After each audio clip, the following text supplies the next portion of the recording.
خاطر ڈٹ جانا وہ اوروں سے مختلف ہوتا ہے، وہ دوسروں کے لیے مثال بن جاتے ہیں، ان کا ایک اٹھایا ہوا قدم انسانیت کو راہ راست پر لے آتا ہے، جس پر جتنی بڑی ذمہ داری ہوتی ہے اس سے اتنی بڑی آزمائش لی جاتی ہے۔ اب ایک وقت تھا حسنین کریمین جب حضور کی بارگاہ میں حاضر ہوتے تھے، ویسے آپ جانتے ہیں ماشاءاللہ 15 رمضان المبارک سن 3 ہجری کو حضرت فاطمۃ الزہرا کی آغوش محترم میں، آغوش پاک میں امام حسن تشریف لائے، اور اس سے اگلے سال 5 شعبان المعظم سن 4 ہجری کو شہید کربلا حضرت امام حسین آغوش فاطمہ میں صحن علی میں انہوں نے آنکھ کھولی، اور یہ بچے جب بچپنا گزار رہے تھے سرکار کی بارگاہ میں حاضر ہوتے تھے تو نبی اکرم صلی اللہ علیہ وآلہ وسلم ان دونوں شہزادوں کو سونگا کرتے تھے، سونگنے کے بعد چوما کرتے تھے، ایک کی پیشانی دوسرے کی گردن۔ تو صحابہ کرام نے عرض کی یا رسول اللہ، نانے اپنے نواسوں سے، دادے اپنے پوتے پوتیوں سے، والدین اپنے بچوں سے پیار کرتے ہیں، لیکن سرکار کا انداز پیار مختلف ہے، آپ ان بچوں کو سونگتے بھی ہیں، چومتے بھی ہیں، اور اس میں کیا حکمت ہے؟ تو نبی پاک علیہ السلام نے فرمایا کہ میں ان دونوں شہزادوں کو سونگتا اس لیے ہوں کہ ان سے جنت کی خوشبو آتی ہے، اور حسن کی پیشانی کو چومتا ہوں، حسین کی گردن کو چومتے ہیں۔ تو حسن کے بارے میں فرمایا کہ میرا یہ بیٹا سید ہے، اور اس کے ذریعے سے میری امت کے یعنی مسلمانوں کے 2 جماعتوں میں اللہ پاک کو صلح کروائے گا، اور سرکار علیہ السلام کی یہ حدیث پاک برحق ہے، اور وہ روبہ عمل ہوئی کہ نبی پاک علیہ السلام کے اس بڑے شہزادے نے، حالانکہ نواسے ہیں لیکن سرکار کی آل حسنین کریمین سے جاری ہوئی ہے، شروع ہوئی ہے۔ تو آپ سرکار نے مسجد کوفہ میں بیٹھ کر حضرت امیر معاویہ رضی اللہ تعالی عنہ کے سپرد امور خلافت کیے، اور آپ کی اس قربانی کی وجہ سے آپ نے اپنے اقتدار کی قربانی دی۔ امام حسن پاک نے اپنے اقتدار، اور یہ کہنا بڑا آسان ہے، کرنا بڑا مشکل ہے۔ آپ کسی بندے کو کسی یونین کونسل کے کونسلر کو اگر سیٹ مل جائے تو بڑی مشکل سے وہ استعفیٰ دے گا، اپنی سیٹ کو وہ خوشی سے نہیں چھوڑے گا، لیکن یہ امام حسن پاک کا ظرف تھا، یہ امام حسن پاک کی وہ تربیت تھی جو نگاہ مصطفیٰ کے سامنے ہوئی۔ آپ نے پوری حکومت، پوری امور خلافت حضرت امیر معاویہ کے سپرد کر دیے، اور کچھ عرصہ کوفہ میں گزار کر پھر مدینہ شریف تشریف لائے۔ امام حسین پاک رضی اللہ تعالی عنہ نے بھی وہی عظیمت اور ثابت قدمی اور جرأت کا اظہار کیا۔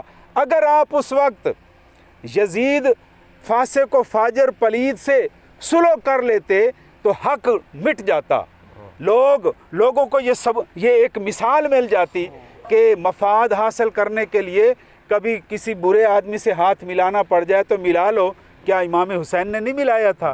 یہ ہمارے لیے مثال بن جاتی، لیکن امام علی مقام نے قیامت تک کے لیے ثابت قدمی کا ایسا نمونہ پیش کر دیا کہ بے شک گردن کٹتی ہے تو کٹ جائے، یہ ہاتھ جو دست مصطفیٰ میں آئے ہوئے ہیں یہ کسی فاسق فاجر کے ہاتھ میں نہیں آ سکتے۔ تو حضرات محترم، شہدائے کربلا کا یہ یاد کا مہینہ ہے۔ ویسے تو ہم اہل سنت، ہم ہیں اہل سنت، ہم ہیں اہل اسلام، ہم ہیں اہل محبت، کیونکہ حضرت مولا کائنات، داماد رسول، خلیفہ چہارم حضرت مولا علی شیر خدا رضی اللہ تعالی عنہ نے، علماء بیٹھے ہیں یہاں جامع مسجد کوفہ میں بیٹھ کر، حضرت امیر المومنین سیدنا علی المرتضیٰ رضی اللہ تعالی عنہ نے فرمایا کہ نحن اہل السنہ، جو مسجد سے نکل گئے یہ خارج ہیں، یہ خارج از اسلام ہے. جو مسجد سے نکل گئے ان کے سینے سے ایمان بھی نکل گیا. اور جو یہاں بیٹھے ہیں اہل اسلام کے درمیان صلح کی کوشش کر رہے ہیں. نحن اہل السنہ، یہ نام ہمیں حضرت علی نے عطا فرمایا ہے. تو ہم تو سارا سال ساری زندگی آل اطہار کا بھی گیت گاتے ہیں، صحابہ کرام کے نغمے بھی الاپتے ہیں.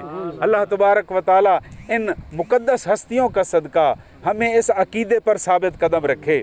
اور الحمدللہ ہم یہ یقین کے ساتھ کہہ سکتے ہیں کہ اس عقیدے پر جس پر ہمیں بابا فرید الدین نے چلایا، جس پر شاہ نقشبند حضرت بہاؤالدین نقشبندی رحمۃ اللہ علیہ نے چلایا، جس راستے پر ہمیں حضرت مجدد الفسانی نے چلایا، جس راستے پر حضرت خواجہ معین الدین چشتی اجمیری نے چلایا، اور جس راستے پر ہمیں خواجہ کرامت حسین نے چلا دیا.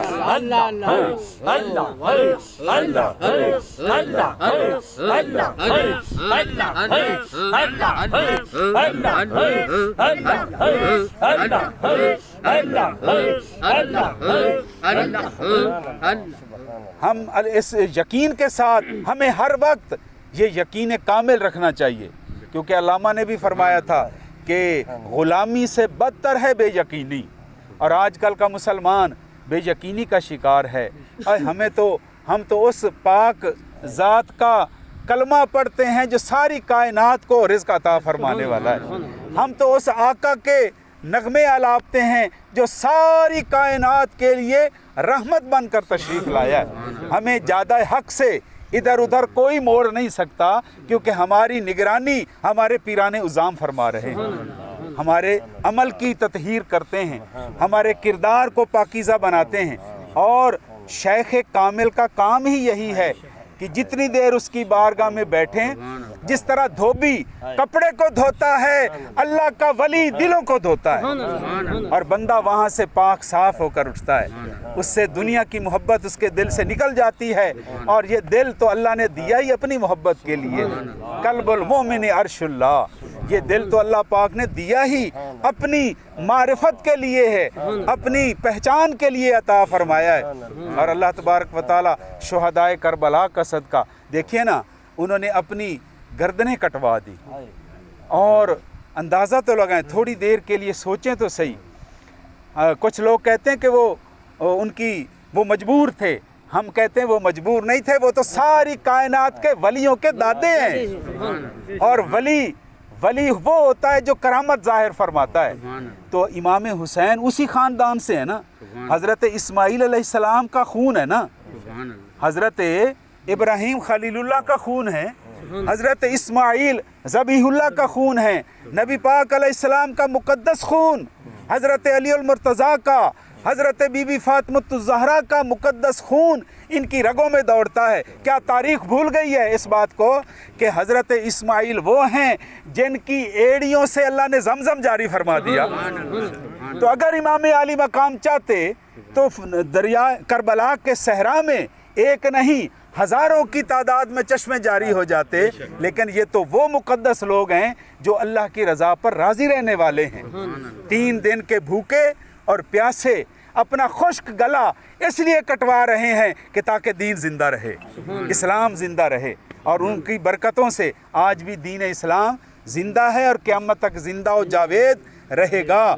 آج ہم یہاں صوفی صاحب کے پاس وہی پیغام محبت لے کر آئے ہیں، اور یہ اسی روشنی کی ایک کرن ہے کہ کائنات کے ذرے ذرے پر، ہر جگہ پر، ہر بستی، ہر کھو پر اللہ کا رسول کا نام بلند ہو رہا ہے، صحابہ کرام کا نام بھی بلند ہو رہا ہے، امام حسنین کریمین کا نام بھی بلند ہو رہا ہے. اللہ تبارک و تعالی میری اور آپ کی حاضری قبول و منظور فرمائے. وما علینا الا البلاغ المبین.